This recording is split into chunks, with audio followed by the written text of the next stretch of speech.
E aí galera, tudo bem? Mais uma vez Chaves aqui no canal Estudos Bíblia Sagrada. Continuando o estudo do Evangelho de João, né? Agora estamos no capítulo 12, né? Paramos ali no versículo 26. E vamos continuar falando desse capítulo, né? A partir do versículo 27, nesse contexto, tá? Qual Jesus está participando, está aí em meio, né? O início da última, se dá para dizer assim, participação da Páscoa dele, né? E a gente vê que era a situação que os líderes religiosos esperavam Jesus, né? Estavam meio que achando se ele viria, né? Mas a gente vê ele vindo, né? E assim cumprindo, né? As profecias de Deus, né? A gente já viu isso, né? A unção dele ali por Maria, né? A rejeição ali, né? Por causa do amor ao dinheiro de Judas Iscariotes, né? E a gente vê tudo a palavra de Deus se confirmando, né? Ele entrando ali em Jerusalém, montado no jumentinho, né? A canção pelas crianças ali, pelo povo, né? De Salmos, né? Acho que é 108, se não me engano, né? A gente vê a passagem de Zacarias 9, versículo 9, né? E Jesus ali, em meio à multidão ali, né? De vários judeus, pessoas de outros países, cidades, enfim, né? Reunidas ali que viriam, né? À festa da Páscoa, começou a falar abertamente, né? De quem ele era, né? Qual era a mensagem dele, qual era o propósito, né? Da vinda dele, da missão dele, né? Sobre a morte dele, né? Então aqui João ele dá mais ou menos um resumo, né? Dessa conversa de Jesus com a multidão, né? Depois de Jesus ele vai mais ali a partir do versículo 13, mas no contexto entre os discípulos, né? E o contexto da própria história ali, né? Da crucificação dele, da morte e ressurreição dele. Tá bom? Então, espero que vocês estejam gostando do conteúdo, né? Não se esqueçam aí também, né? De se inscrever no canal, de deixar o seu like ou dislike, né? Deixar o comentário, que isso é muito importante, né? Eu saber, né, a opinião de vocês, né? Sobre o estudo, enfim, né? E não deixe também de compartilhar, tá bom? Então vamos lá. Então, mais um momento que Jesus ele tá ali meio que discursando em meio à multidão, né? Aquela multidão, alguns, né? Líderes saduceus e fariseus, enfim, né? O povo e mais aquelas pessoas que tinham visto, né? O sinal da ressurreição de Lázaro, né? E Jesus fala que ele é a luz, né?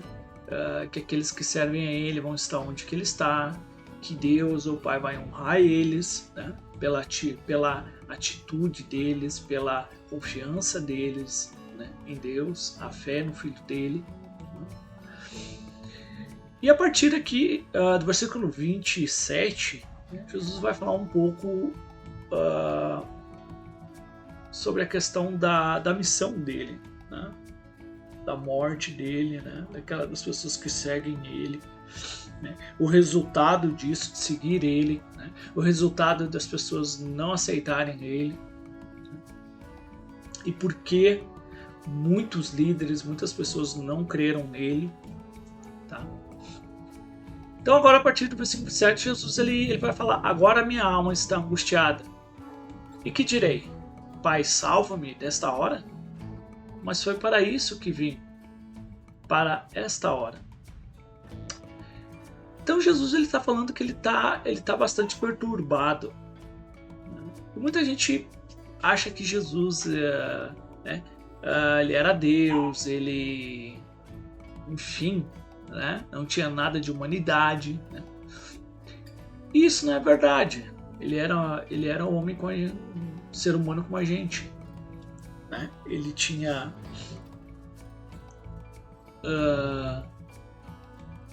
ele passou por situações, ele foi tentado de todas as formas, né? Ele chorava, ele tinha angústias, né? Ele tinha desejos, né? E isso era um momento bem, como ele fala, ele estava bastante perturbado, né? Angustiado, perturbado, né? Porque ele sabia muito bem o que dali em diante a festa da Páscoa ia acontecer. Então ele já sabia que ele ia morrer. Ele sabia o tempo se aproximando, ele sabia quando isso ia acontecer. É como, tu imagina tu passar pela tua cabeça que tu sabe que tu tem só 3 dias e naquele terceiro dia você sabe como você vai morrer. E não tem como tu escapar disso. Certo? O que passaria na tua mente? Como tu viveria esses dias? Então é uma coisa que Jesus passou, porque ele sabia disso. E ainda não era uma morte, era uma morte cruel, era uma morte de crucificação, fora os açoites que ele tomou, a humilhação. Então é uma coisa bem... E ele fica angustiado com essas coisas, né? Só que é interessante que ele vai fazer uma pergunta para ele mesmo. Ele sabe de todas essas coisas. Só que o que ele vai dizer? Pensar sobre isso. O que direi? O que eu posso dizer sobre essa situação? Pai, me livra disso? Salva-me dessa hora? Só que daí ele fala, não, porque foi para isso que eu fui preparado. Eu posso estar angustiado. A gente, como ser humano, fica angustiado, aflito por várias coisas. E a gente não quer passar por elas. E muitas delas são necessárias. E Jesus sabia disso. E ele aceitou isso. Não que lá no Getsemane, né, ele estava muito mais angustiado, que até suou sangue. Né? É uma coisa tão profunda o que ele estava passando, né? Mas ele aceitou o destino dele, né? Foi obediente, né? Mas isso não quer dizer que ele teve ansiedades, teve medo, teve angústia, não, ele passou por tudo isso, mas a rocha que segurava ele, o escudo dele era a fé dele, a armadura dele era o Pai dele. Como isso é lançado para nós. Então, e ele fala por que eu vim para essa hora. E tudo para glorificar o Pai, honrar o Pai dele, glorificar o Pai dele. E ele fala isso. O meu propósito é o quê? Pai, glorifica o teu nome. Então, que eu vim para isso. E que seja a vontade do meu Pai e que o nome dele seja glorificado.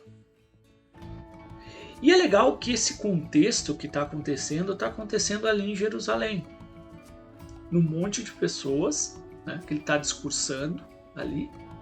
E aí vem uma resposta, né, daquilo que Jesus diz: Pai, glorifica o teu nome. E vem uma voz. Então veio uma voz do céu: já o glorifiquei. Eu glorificarei mais uma vez. Então Deus, ele já tinha glorificado o nome dele. E ele fala isso: já o glorifiquei. E vou glorificar ele mais uma vez. Então, coisas que Jesus fez e que vão acontecer, que já aconteceram, Deus o Pai foi glorificado através de Jesus. Então a multidão ali que estava a ouvir dizia ter sido um trovão. Outros diziam: um anjo lhe falou. Só que é interessante que essa confirmação daquilo que Jesus disse não era para Jesus. Porque Jesus não precisa de uma confirmação do Pai. Quem precisa é a gente. O povo precisava. Foi para isso que Deus falou. E aí Jesus explica isso. Jesus se mandou: essa voz não veio por minha causa, mas por causa de vós. Então as pessoas achavam estranho, alguns acharam que era um barulho diferente, outras realmente conseguiram escutar aquilo que foi dito, que era uma coisa sobrenatural. E que Jesus explica que aquilo lá era para elas, era um sinal para elas, porque está chegando a hora que esse mundo vai ser julgado. E Jesus explica isso, fala versículo 31, chegou a hora do julgamento deste mundo.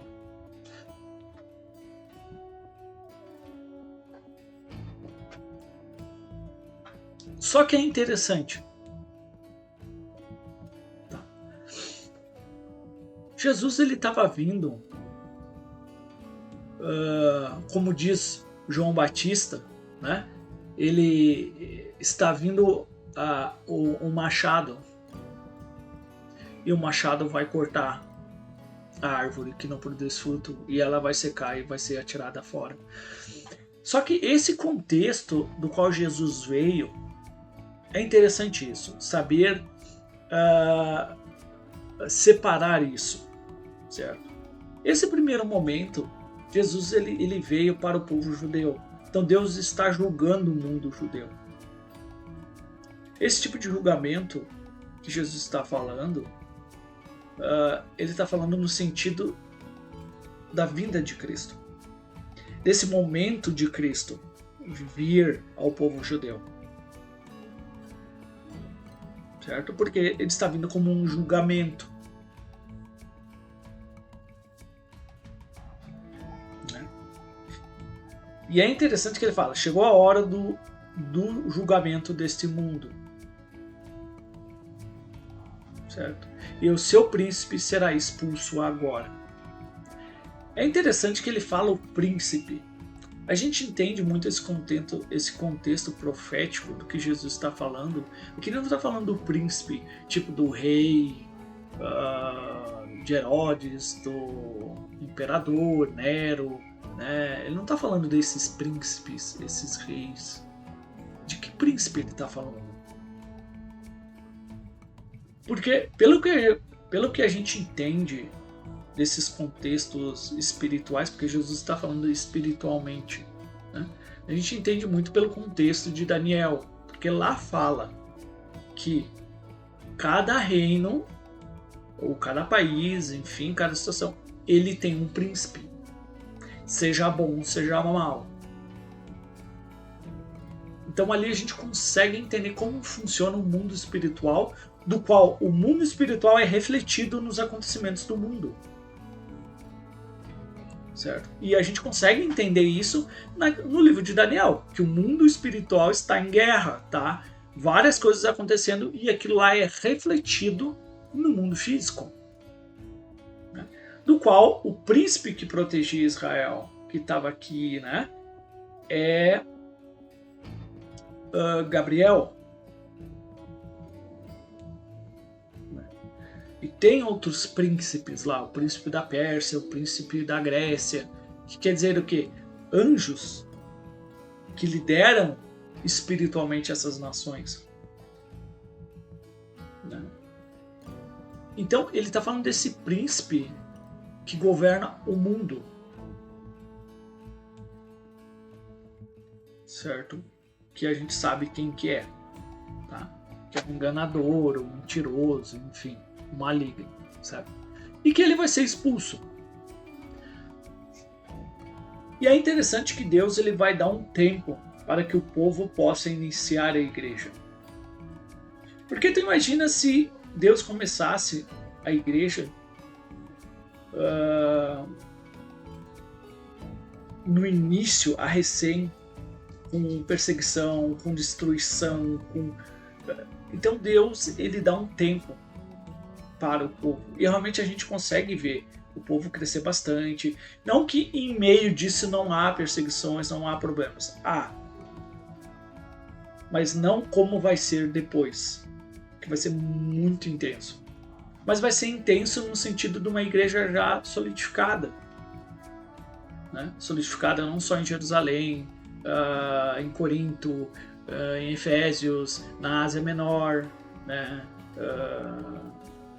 Enfim, na Grécia, na Espanha, né? Já estava bem solidificado a igreja do Senhor, o corpo de Cristo.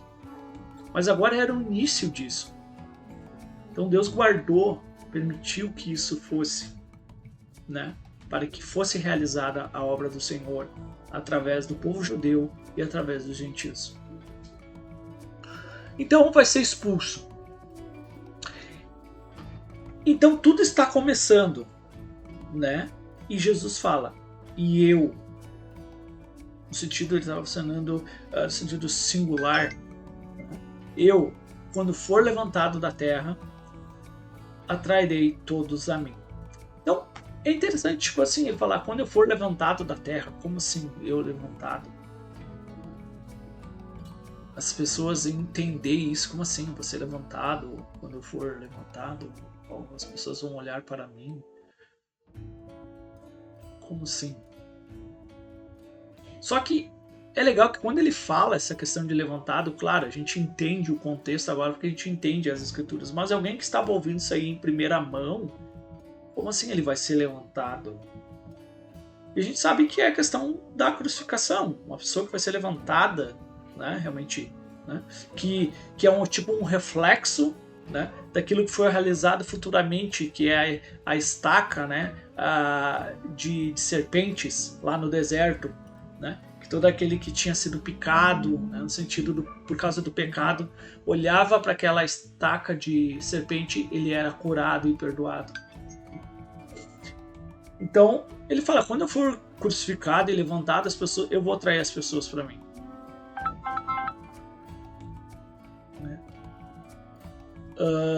E realmente foi isso que aconteceu. As pessoas vieram para Cristo, né? E foi uma coisa extraordinária que aconteceu, né?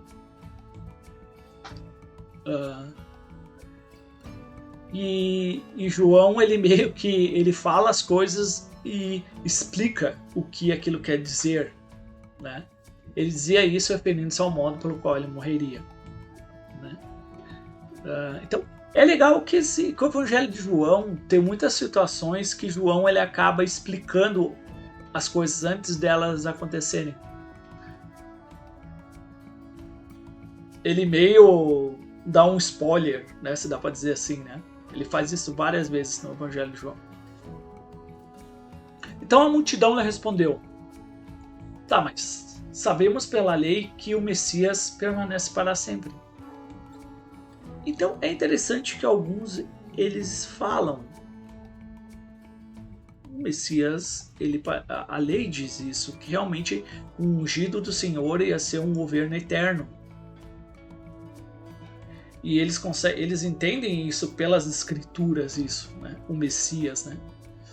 Mas como tu pode dizer que o Filho do Homem será levantado?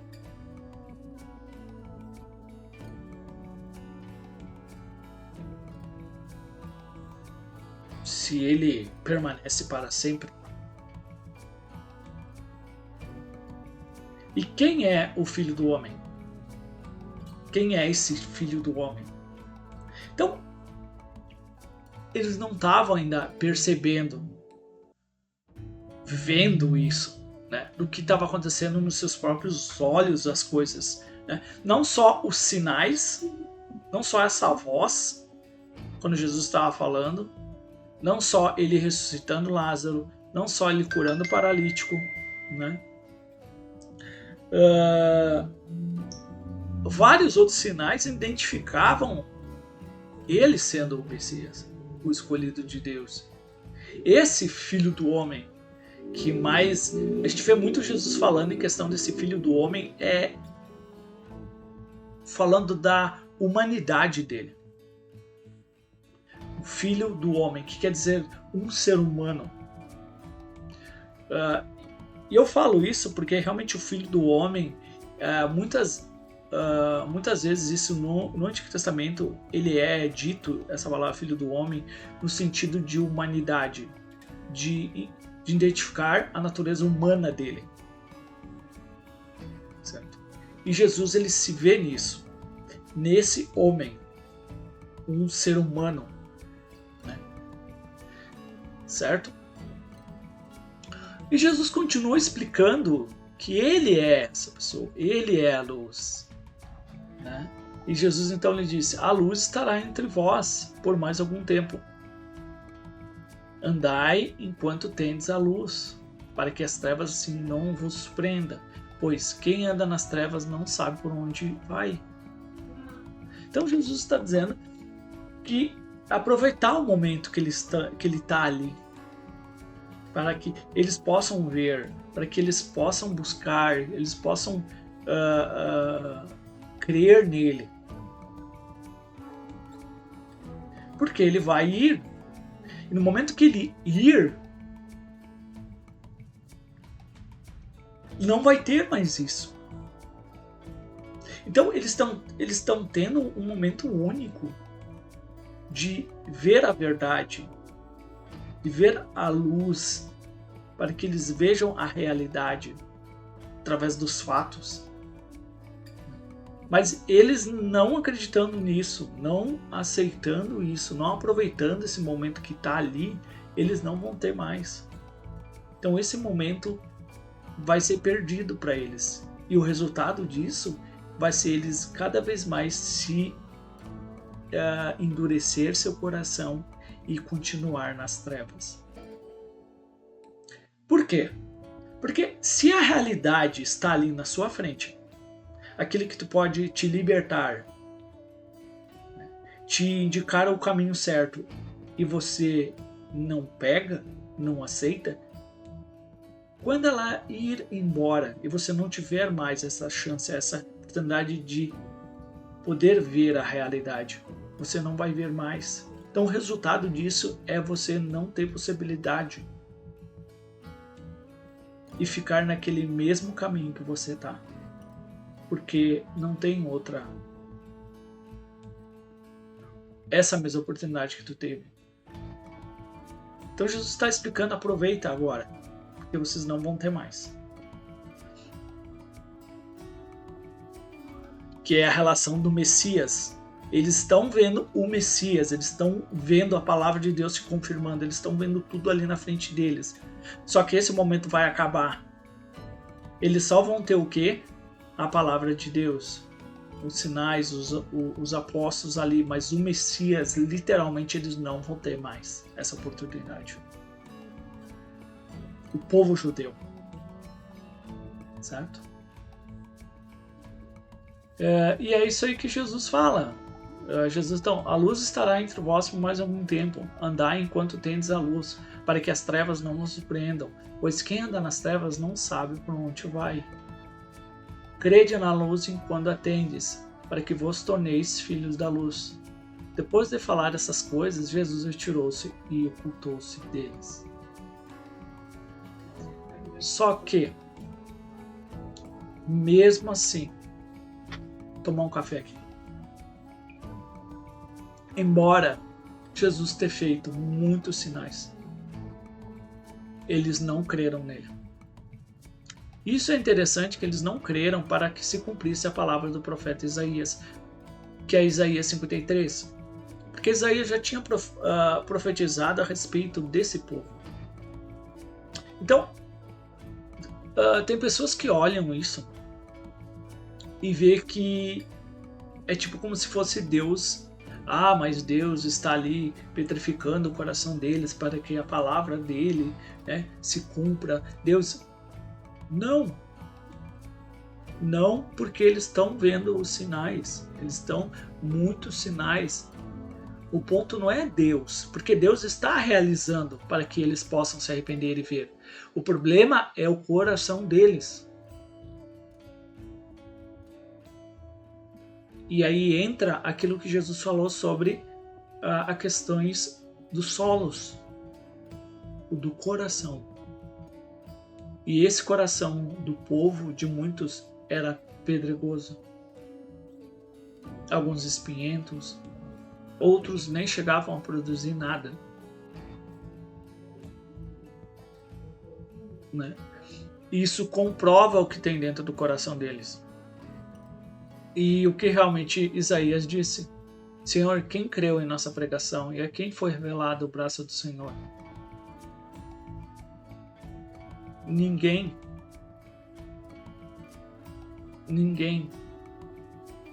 Por isso não podiam crer, pois, como também Isaías explica, cegou-lhes os olhos, endureceu-lhes o coração, para que o que? Eles não vejam com os olhos e não entendam com o coração, e assim possam se converter e eu os cure. Então, Isaías disse, e é legal que João ele explica por que Isaías falou essas coisas, porque Isaías viu a glória de Jesus e falou sobre ele. Isso profeticamente, né, pelo Espírito de Deus. Só que o que o trecho profético de Isaías está dizendo não é um sentido total. Ali não está escrito todos. Não está dito isso. Mas que a maioria não acreditou. Mesmo vendo muita coisa que Jesus falou, fez. Por quê? João diz, contudo, muitas autoridades creram nele. Só que não confessavam ele. Então, você precisa o quê? Quando você confessa, você crê em Jesus e confessa a ele, você está glorificando a Deus e testemunhando que aquilo que Deus disse é verdade. Que nós somos pecadores, Jesus é o ungido, o Messias, o Filho de Deus, que morreu por nós para o perdão dos nossos pecados, e é através dele que a gente pode servir a Deus, o único verdadeiro, em espírito e verdade. Isso é a vida eterna. Agora, isso que eles estão fazendo, eles estão rejeitando Deus. Eles estão aceitando Jesus, mas não estão obedecendo Jesus. É diferente isso. Isaías disse, contudo, muitas autoridades creram nele, mas por causa dos fariseus não o confessavam, para não o quê? Serem expulsos da sinagoga. E por que isso? Porque eles não queriam perder o seu status, a convivência, a sociedade. Eles não queriam ser rejeitados, expulsos, excluídos, perseguidos. Eles não queriam isso. E foi isso que eles fizeram. Pois eles preferiram o quê? Se glorificar a eles mesmos. E não glorificar a Deus. Mas eles creram nele. O trecho está dizendo, 42, eles creram as autoridades. Só que eles não queriam perder a glória deles. E assim, consequentemente, eles não glorificavam Deus e não obedeciam Jesus. Então não adianta de nada crer em Jesus e não obedecer a Jesus. Certo? Espero que vocês tenham gostado do estudo, que Deus abençoe vocês. Tá? Bons estudos, tá? Fiquem com Deus, um grande abraço. Valeu!